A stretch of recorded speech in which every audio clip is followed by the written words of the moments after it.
Alright, so I don't usually post on here, but this happened a few nights ago, and I still can't shake the feeling that something was seriously wrong. I've traveled a lot for work, taken late-night buses, sketchy flights, and back roads through towns I'd rather forget, but this?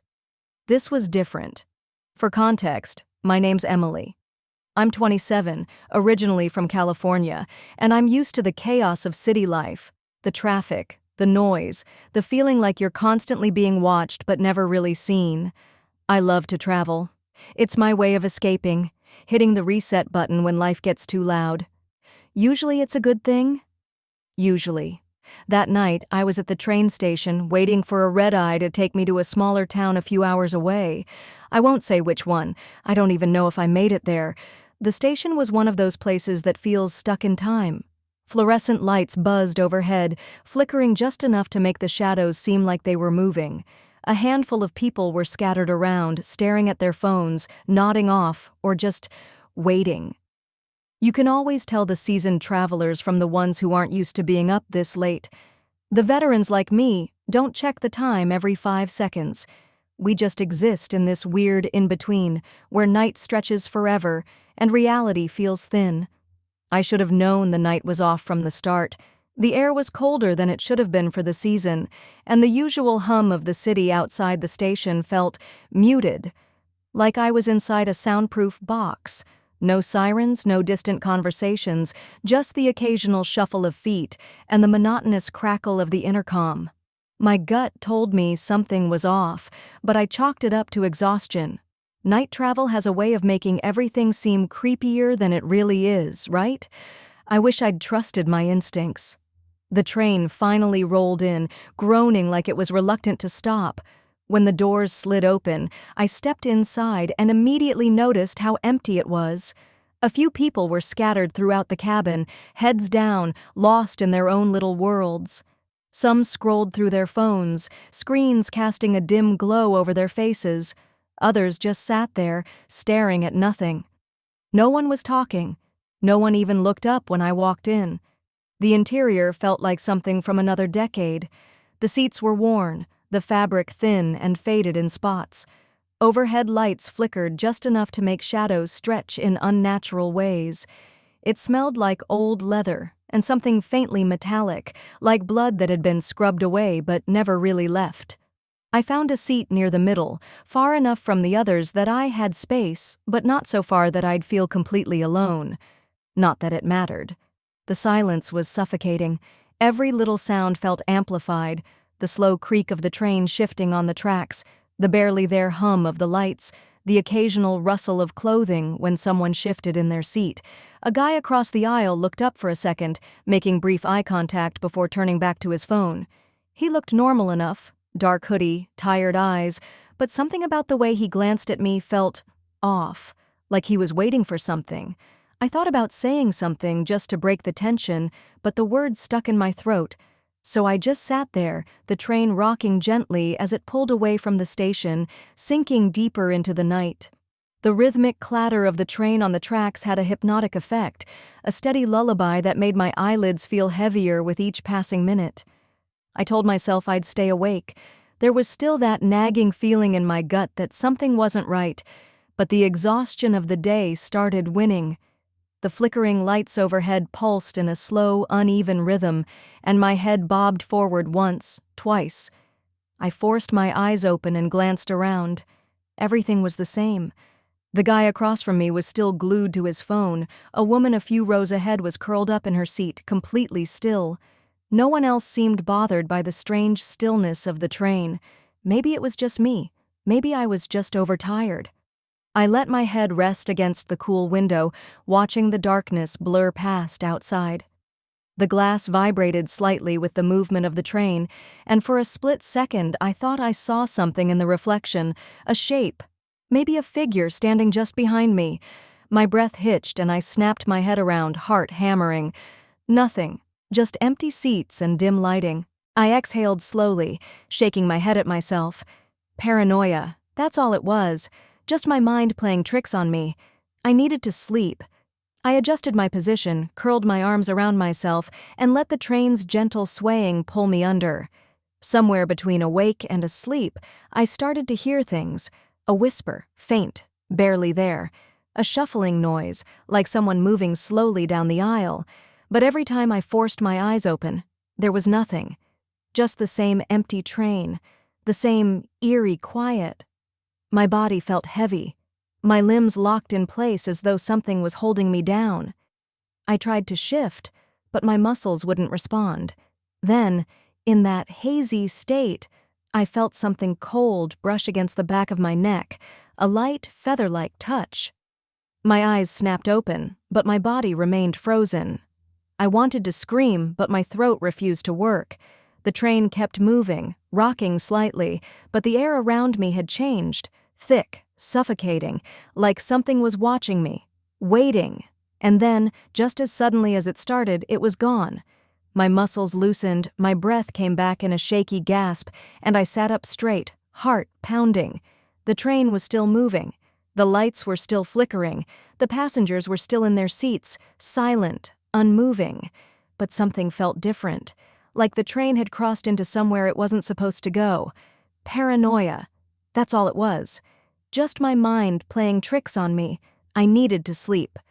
I adjusted my position, curled my arms around myself, and let the train's gentle swaying pull me under. Then I woke up. Not in the slow, groggy way you usually do when you drift off on public transport. Number. My eyes snapped open, my pulse hammering in my ears. Something was wrong. The train was dead silent. No rustling, no murmurs, no hum of quiet conversation, just emptiness. I sat up fast, heart slamming against my ribs. My eyes darted around, scanning the rows of seats. Empty. Every single one. The guy with the hoodie? Gone. The woman curled up ahead? Vanished. I swallowed hard and reached for my phone. No signal. Of course. I tried the train's intercom button, nothing but dead air. My breath came faster now, hands shaking as I stood up. I moved to the aisle, peering into the next car through the small window in the door. Dark. No movement. I tried the door handle. Locked. I tried again, jiggling it harder this time. Still locked. My stomach twisted. No announcement, no explanation. Just me, alone on this train that was still moving. My breath clouded in front of me, the air suddenly feeling much, much colder. I rubbed my arms, trying to shake the creeping sense of dread that was sinking into my bones. This wasn't right. None of this was right. Then, from somewhere deeper in the train, I heard it. A whisper. Faint. Just a breath of sound. And it wasn't mine. At first, I thought I imagined it. Just the faintest scratch of sound through the speakers, like static shifting into something else.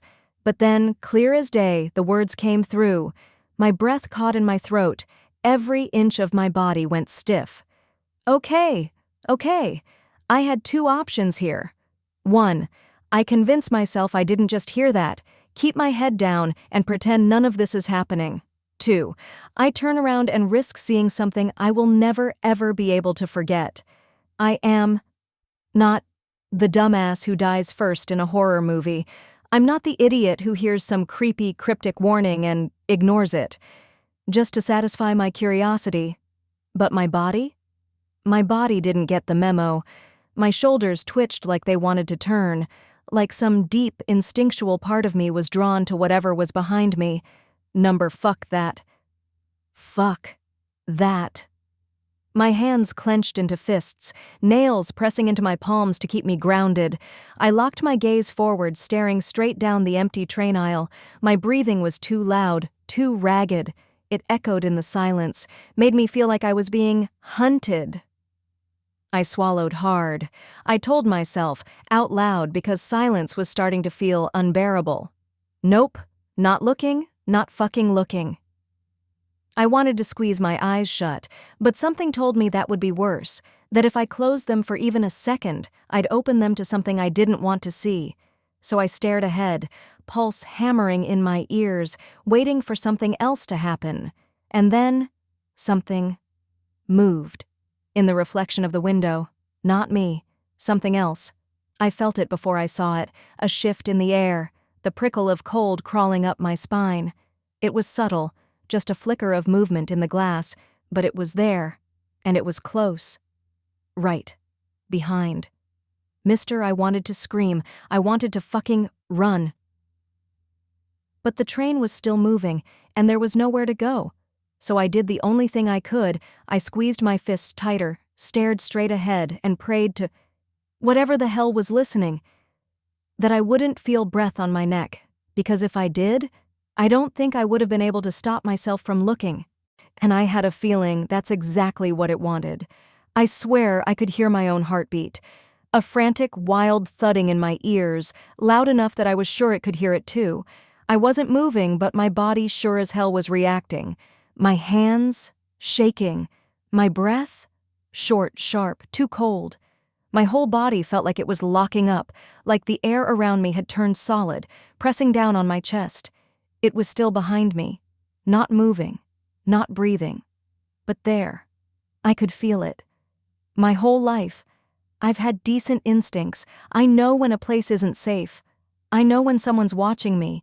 It's kept me out of trouble more times than I can count. And right now, every single instinct was screaming at me, "Don't look, don't fucking look." But the thing is, fear does weird shit to the brain. It makes you hyper-aware, makes you focus on all the wrong things, makes you want to confirm the danger, just so your mind doesn't have to wonder. I told myself I wouldn't. I told myself I'd stay still, that I'd ride this out. But my fingers curled against my knees, my muscles tensed, and despite every part of me knowing this was the worst possible idea, I turned my head. Not fast, not all at once, just a slow, agonizing shift, inch by inch, and the second I saw it, I wanted to die, because it wasn't standing behind me. It was leaning in, closer than it should have been, closer than anything should ever be, and just before my mind could process what I was seeing, it moved. I froze. My body felt like it was made of stone. I couldn't move, couldn't scream. It was like my lungs had forgotten how to breathe. The figure was tall, way taller than any person should be. It was a shape. No real details at first, just an outline against the flickering lights. But then, the shadows shifted. And that's when I saw it. A head or something like it, too large for any human to have. Eyes that were so black, they didn't reflect the dim light, just swallowed it whole. And a mouth. Oh God, a mouth stretched wide open, like it had never closed. I barely had a chance to process what I was seeing before it lunged. Not a leap, no. It was smoother than that. Like it slithered towards me, faster than anything that big should be able to move. I felt the air shift, a cold breeze that hit me like a slap. The stench, rotting, metallic, like decay. It made my stomach lurch, like it was eating at the very air around me. I couldn't breathe. I couldn't move. The world around me was starting to blur, like my body was shutting down in pure panic, and all I could hear was the buzzing in my ears, that constant, suffocating hum mixed with the ragged breaths I couldn't control. What do I do? I wanted to run. I knew I should. But my feet were glued to the floor, like they'd forgotten how to work. I tried to scream, but my throat was paralyzed. It felt like the walls of the train were closing in on me. And then it spoke. The voice wasn't human. It was a distorted guttural sound, like 1,000 whispers all tumbling over each other, but there was one thing, one word that stood out, clear as day. Leave. I swear that's what it said, and I don't know why, but I felt it, not in my head, but in my chest, in my soul. Like the whole train was shaking under the weight of it. That word wasn't just a command, it was a warning. My eyes locked with its, if you can even call them eyes. They were so dark, it was like staring into a bottomless pit. And for a moment, I thought maybe I was already dead. Maybe this was it, that this thing was going to swallow me whole, drag me into whatever nightmare it came from. But I don't know what snapped me out of it. Maybe it was the cold one creeping over me, the feeling of my body finally waking up, like the survival instinct kicked in. Maybe it was the way the train suddenly felt different, Like we were no longer on rails but falling off the edge of reality. Whatever it was, I moved. I moved. I shoved myself forward, breaking out of the trance that had kept me frozen. My legs screamed as I stumbled down the aisle, my hands slamming against the walls for balance. I couldn't think. I couldn't focus. All I could do was run. And I swear, I heard it behind me. That sound, like a slithering, scraping noise that grew louder, closer, each step I took. But I wasn't looking back. I wasn't looking back. The train wasn't stopping. It wasn't even slowing down. I tried to find the door, any way out, but every one I reached was locked, each handle cold, unyielding. The air around me was thick, suffocating, and I could feel it. It was getting closer. I could almost hear its breath now, feel it scraping against my neck. But I wouldn't, turn around to face it. Then, through the haze of terror, I saw something. The lights, the flickering neon lights up ahead. They were getting brighter, more intense, and for a moment I thought maybe I was seeing things. Maybe the fear was playing tricks on me. But then I saw it again. A door. The door at the very back of the car. I ran for it, but just as my fingers brushed the handle, I felt the pressure in the air shift again, like the whole train had just held its breath. I heard the whisper, that same voice, now clearer. Don't leave. The door slammed open on its own, like something was forcing it, and the outside? It wasn't what I expected. It wasn't dark, it wasn't night, it was like looking into a mirror. A perfect reflection of the train, but there was no world beyond it.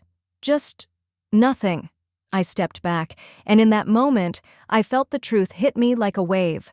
This wasn't just some abandoned station. This wasn't just a bad trip. This was the end. And whatever it was, whatever that thing was, it wasn't gonna let me leave. I backed away from the door slowly, my breath coming in ragged gasps. The space outside, the perfect mirror image of the train, felt like I was staring into a different dimension, one that didn't belong anywhere in the world I knew.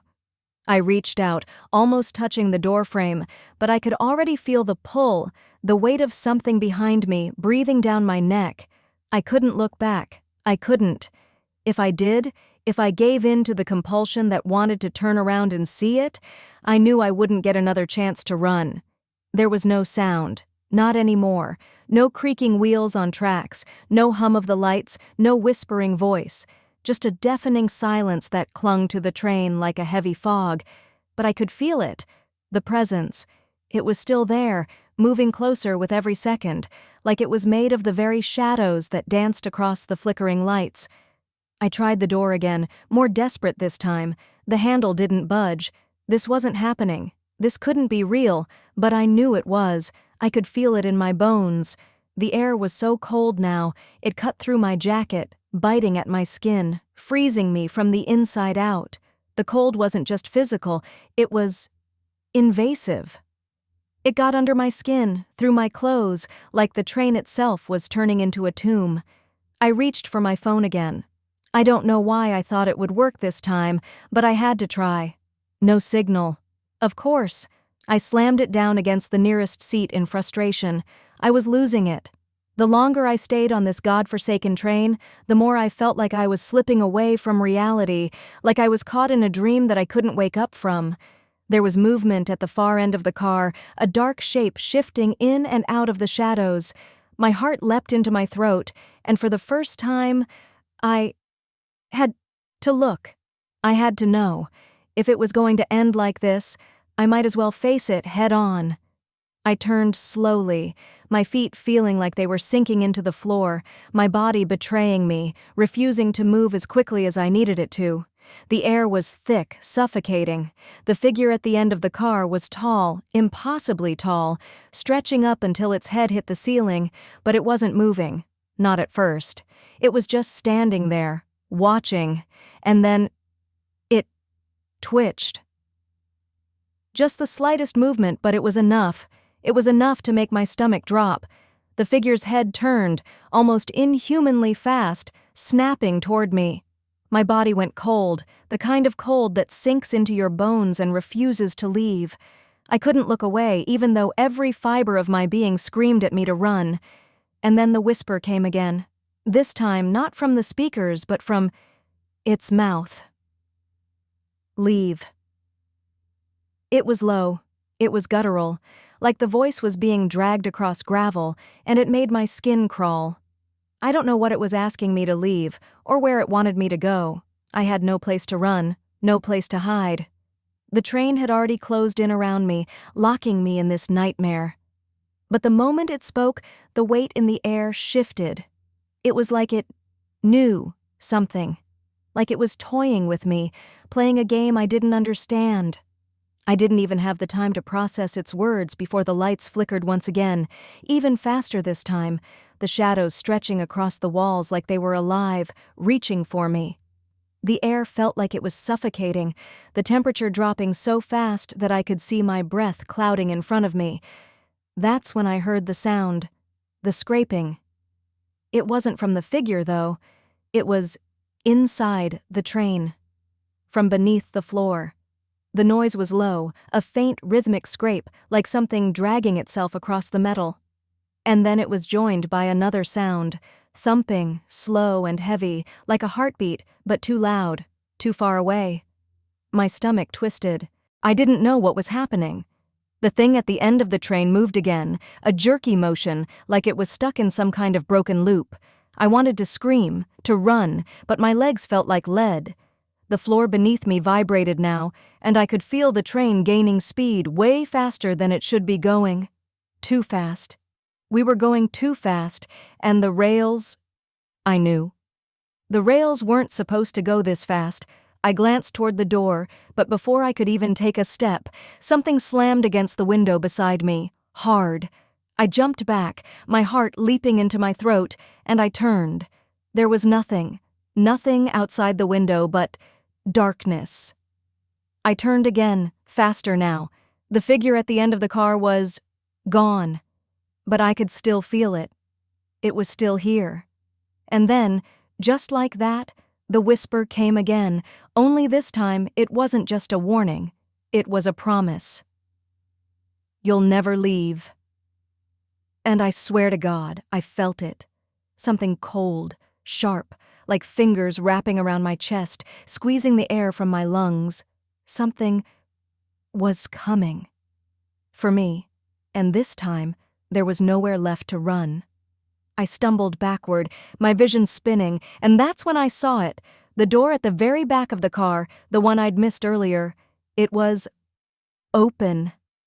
My feet moved before my brain could catch up, and I bolted toward it, not thinking, not caring anymore. But just as I reached for the handle, I heard it. The sound that broke me. The thing at the end of the car, its voice now, screaming. Don't leave. But I was already stepping through the door, and the next thing I knew, I was awake. Just like that. The world snapped back into focus, and I was sitting in the same damn train car. The same seats, the same flickering lights.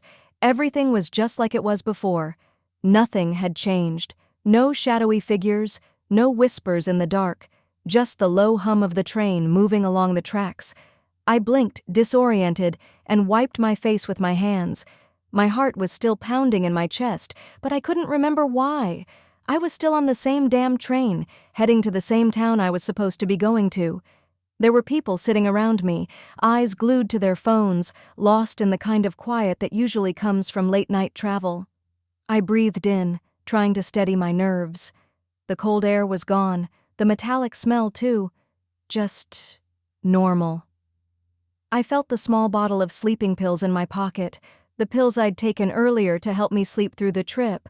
My hands trembled as I fumbled with the cap, eyes scanning the label like it was a life raft I could cling to. It all made sense now. I had taken a bit more than usual, just enough to knock me out for the ride. It was a bad trip, that's all it was. The hallucinations, the whispers, the terrifying thing chasing me down the train. All just my mind playing tricks on me. A bad reaction. Nothing more. I had overdone it, and my brain decided to take me on a ride through hell. I half laughed at myself, but it came out shaky, unsure. I glanced around at the other passengers, and they were as unbothered as ever. The woman across from me was dozing off, the guy in the hoodie was staring at his phone. The train was still moving, still clattering along the tracks. Nothing had changed. I let out a slow breath, my body relaxing. My nerves still buzzed, but the logical part of me started taking over. I couldn't deny it. Everything, all of it, was just a bad trip. I shook my head, trying to clear the lingering fog. My thoughts felt sluggish, like my body wasn't fully awake yet. The voice that had screamed at me, the cold hand on my chest, the dark figure waiting at the end of the car. It was all gone. And maybe, just maybe, it had never been there in the first place. The train rolled on, silent and steady. I was back, safe, right where I had started.